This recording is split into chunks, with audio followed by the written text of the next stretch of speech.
Hello সবাইকে, আমি জ্যোতি। আমার নতুন একটি ব্লগে সবাইকে অনেক অনেক স্বাগতম। হলো শুক্রবার সকাল সকাল খাওয়া দাওয়া করে আমরা চলে আসলাম বাজার করার জন্য। এখানে দেখলাম দেশি মুরগির দাম একটু বেশি, ও বাজারে হলো 650 করে কিনে, এখানে 670 টাকা।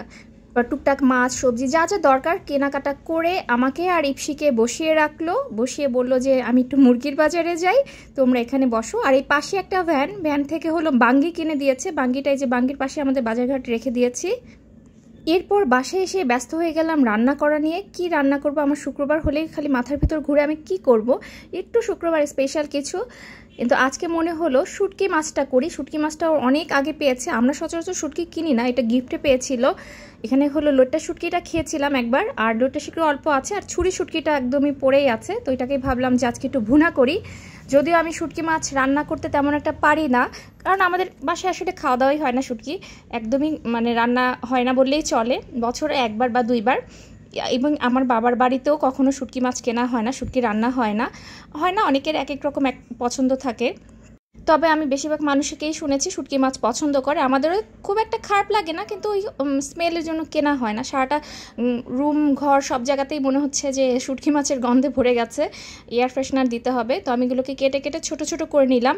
ছুরি শুটকি এর আগে আমি কখনো রান্না করিনি, আগে একটু ইউটিউবে দেখে নিলাম ছুরি শুটকি আসলে কী করে রান্না করতে হয়। তবে এইটুকু জানি, যে কোনো শুটকি মাছ রান্না করার আগে গরম পানিকে অনেকক্ষণ ফুটিয়ে নিতে হয়, যাতে এটার জীবাণু সব কিছু নষ্ট হয়ে যায়, ভালো করে পরিষ্কার হয়।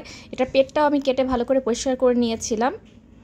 শুটকি মাছ বসানোর আগে আমি মুরগিটা রান্না করে নিচ্ছিলাম, যাতে মুরগির গন্ধ মানে শুটকি মাছের স্মেলটা যাতে মুরগিতে না যায়। ভালো করে প্রেশার কুকারে ঢাকনা দিয়ে রাখবো। আর এখন দেশি মুরগির যে দাম হয়েছে বাবা, 650 টাকা। এর আগের ঈদের সময় এটা 750 টাকা দিয়েও কিনেছে আমার মনে আছে দেশি মুরগি। তবে আমার হাজব্যান্ডের কথা হলো, ভাই আমি অল্প খাবো, যা খাই ভালোটা খেতে হবে। আমি আজ পর্যন্ত কখনো দেখিনি আমাদেরকে মানে সোনালি বা ব্রয়লার মুরগি রান্না করতে হয়েছে। অলওয়েজ ওই 12 বছর ধরে দেখছি দেশি মুরগিই খাবে, অল্প খাবে, কিন্তু দেশি মুরগিটাই তাকে খেতে হবে। কিন্তু গল্প করতে করতে এদিকে হলো আমি তেলের ভিতরে রসুন দিয়েছিলাম, পেঁয়াজ আর হলো একটু শুকনো মরিচ ছিঁড়ে ছিঁড়ে দিয়েছি। এটা একটু ভাজা ভাজা করার পরে আমি শুটকি মাছটা দিয়েও এটাও আর একটু সুন্দর করে ভাজা ভাজা ভুনা ভুনা করব। এর ভিতরে একটু হলুদের গুঁড়া দিয়েছি, একটু জিরার গুঁড়া, সামান্য একটু জিরার গুঁড়া, আর দিয়েছি কিছু কাঁচামরিচ বাটা।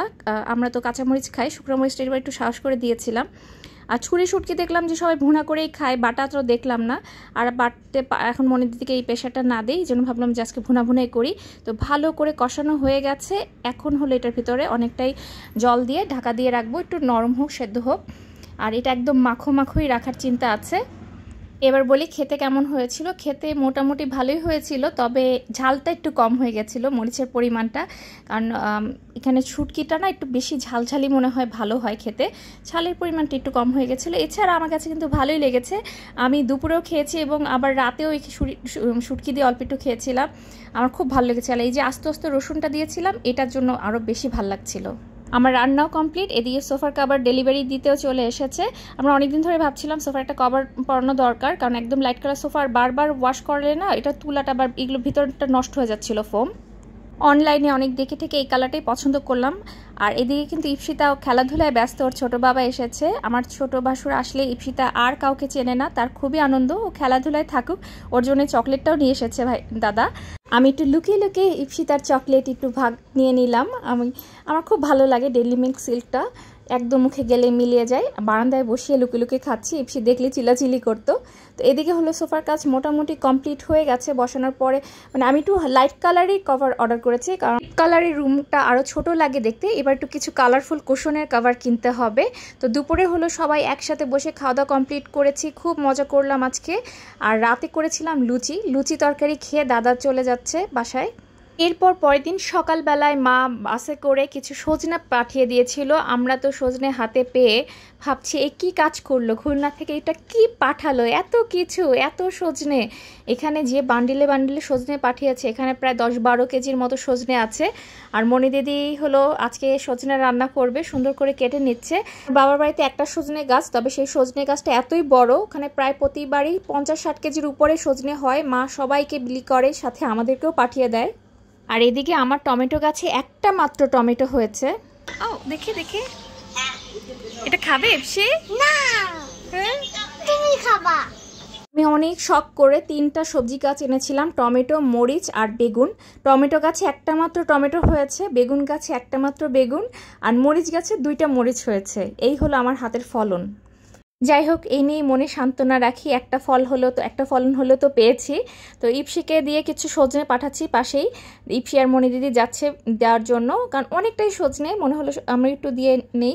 আর আমি হলো এদিকে বাসায় বসে কি করি, আইসক্রিম ছিল ফ্রিজে, আমি একটু আইসক্রিম খাওয়াই শুরু করেছিলাম। কোন আইসক্রিম, আমার কর্নেটোটা অনেক পছন্দ, কিন্তু এর মধ্যে আইসক্রিম খেতে না খেতে আমার মেয়ে চলে এসেছে টুক করে, যাদের কাছে গেছিলো বাসায় নেই।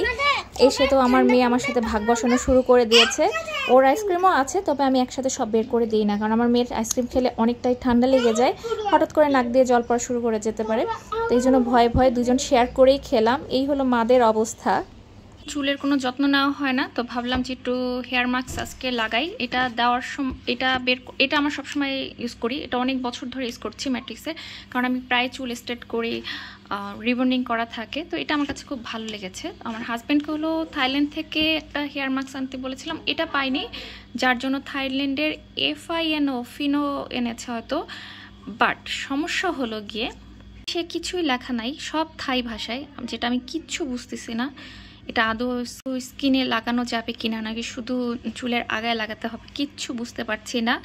আবার মাস্কটা এখন না ওপেন করলেও নয়, এটা বোধহয় ডেটও কোথায় আছে, ডেটও খুঁজে পাচ্ছি না। ডেটটাও যদি শেষ হয়ে যায়, ব্যাপার তো করতেই হবে।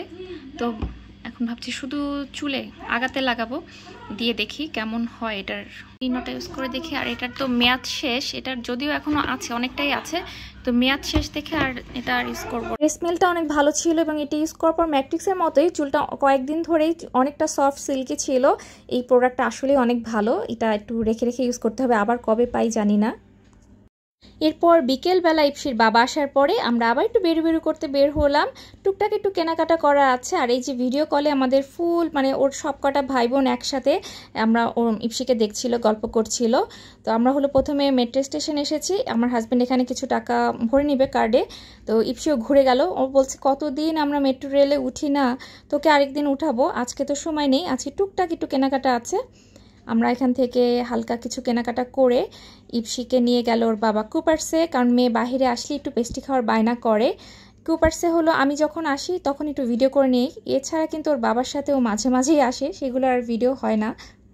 আর সত্যি বলতে আমি হলো প্রতিদিন আমার হাজব্যান্ডের সাথে এরকম বের হই না, আমার ভিডিওতে হয়তো দেখে মনে হয় যে প্রতিদিনই হয়তো বের হচ্ছে, এটা অনেক দিনের ভিডিও আমি জমিয়ে জমিয়ে এক এক দিন এক একটা আপলোড করি।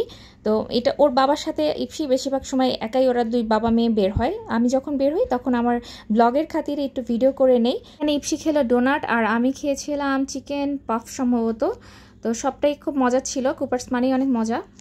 এরপর বাসায় এসে ভাবলাম একটু টক দই বানানোর এক্সপেরিমেন্ট চালাই, কারণ হাজব্যান্ড সবসময় টক দইটা ও বানিয়ে দেয়, এখন অনেক দিন ধরে বানানো হচ্ছে না, তো আজকে সাহস করে নিজেই বানানোর চেষ্টা করছি। অনেক আগে বানিয়েছিলাম টক দই মিষ্টি দই, তো অনেক দিন হয়ে গেছে, তো অনেকদিন পর একটা কিছু বানাতে গেলে কিন্তু একটু ভয় ভয় লাগে, হবে কি আদৌটা ঠিকঠাক হবে কি না। তো আমি দুধটাকে জাল করে নিয়েছিলাম অনেকটাই, এখন উষ্ণ গরম দুধের ভিতরে টক দইটা মিশিয়ে নিলাম, আর যে বলে আমি টক দইটা বানাবো সেই বোলটাতেও কিন্তু আমি একটু টক দই মাখিয়ে নিয়েছি। এবারে পুরোটাই এখানে দিয়ে দিব। টক দইটাকে আমি পানি ছাড়িয়ে ছেঁকে নিয়েছিলাম, এটা আমার হাজব্যান্ডের কাছ থেকেই শেখা। তো এবার হলো এই বোলটায় দিয়ে, আর এখন তো মোটামুটি হালকা গরমই আছে, এটাকে আমি ভালো করে ইপসি তার একটা ছোট কম্বল দিয়ে পেঁচিয়ে সারা রাত বাহিরে রেখে দিব।